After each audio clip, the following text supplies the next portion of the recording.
Let's take a live look now from Mobile 6 over at Hazeldale Community Park.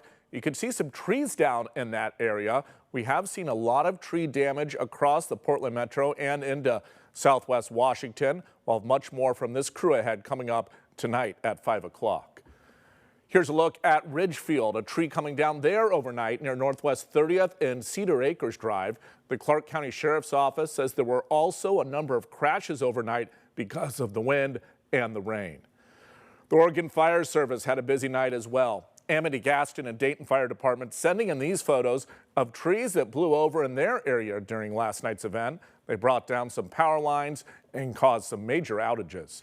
And Hubbard fire crews responding to a downed power line that caused a small fire along Broad Acres Road. That is just west of town. Crews were able to get it under control pretty quickly.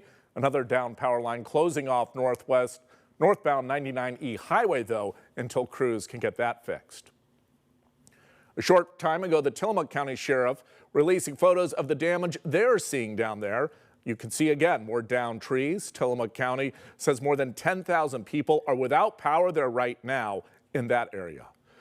Tigard Police responding to downed trees as well. They say with the help of Tigard Public Works, they're able to clear a lot of roadways before that rush hour this morning. And in Seaside, a rock area crumbling into a vehicle. This is a rock facade. The city of Seaside says this happened before 12:30 at the High Tide Hotel. That's on Avenue G. You can see the trail of rocks on the spot on the hotel's exterior. The city says a vehicle that was involved in that was not damaged. No one was hurt.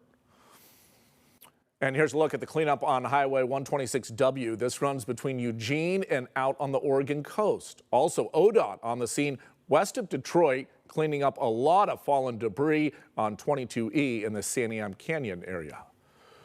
Portland Parks and Rec also has their hands full this morning dealing with downed trees.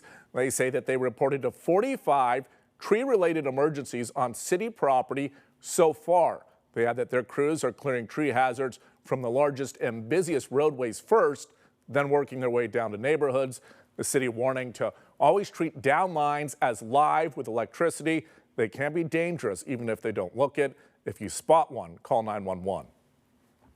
Stay with us here at KOIN 6 as we track the fallout from the damaging windstorm. You can also find updates on our mobile app and our website, KOIN.com.